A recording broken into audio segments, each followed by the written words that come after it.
Magandang gabi, pambungad sa ating newscast. Inevitable o hindi na mapipigilan. Ito ang pananaw ng isang kongresista ukol sa isinusulong na plebisito para sa isang People's Initiative. Katunayan, target raw itong maisagawa ilang buwan na lang mula ngayon. Kasabay nito, patuloy naman ang pagbaha ng signature forms sa mga tanggapan ng COMELEC. May balita ang A to Z, si Ian Maghanoy. Oh yeah.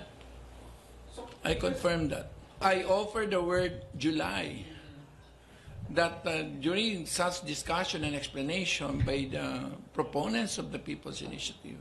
Kinumpirma ni Albay 2nd District Representative Joey Salceda ang umuugong na balitang target ng mababang kapulungan na maitulak ang plebisito para sa charter change sa June 17. Tugma ito sa ibinunyag na timetable ng Kabataan Party List na 15 pa lang noong Disyembre ay nangangalap na umano ng mga pirma ang ilang kongresista para maitulak ang People's Initiative sa botohan ngayong 2024. Nakalagay rin sa timetable na masesertipikahan ang plebisito sa June 8, 2 linggo, bago ang State of the Nation Address ni President Ferdinand Bongbong Marcos Jr. As far as it was explained to me by the proponents, they want to hit it before July. July plebiscite.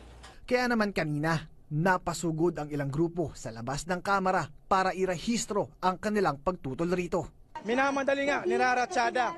In fact, yung deadline nila, ang target, pagdating ng State of the Nation Address, which is July this year, yung pirma ay nakahain na. Yung CONAS, not as positive or optimistic si Senate President. Pero dahil pag nagkasundo ang Senado at ang mababang kapulungan na ngayon alam natin ay dominado ng mga kapartido o di kaya mga kaalyado ng Presidente, walang imposible sa kanila. Kasabay nito, patuloy ang pagbaha ng signature forms para sa Chacha na isinusumite sa mga tanggapan ng Commission on Elections mula sa iba't ibang sulok ng bansa. Nakahanda po kami na tugunan at desisyonan yung petisyon na ipapile kung sufficient informant substance. At kung sufficient informant substance, nakahanda rin po kami isagawa ang verification ng ating mga firma kung sila ba'y totoong tao. Pagkatapos, kinakailangan yung proponent ay formaling i-file sa amin yung petition na this time, yung confirmation na ito ang nakuhang signatures para malaman kung yung nakuhang signatures sa distrito na yan ay tumutugma sa 3% o mababa o sobra sa 3%. Base sa COMELEC, mula sa 300 na mga bayan at syudad na nagsumite ng signature forms kahapon, dumoble na ang kanilang natanggap sa mahigit 600 na mga areas ngayong araw. I think the PI is already inevitable.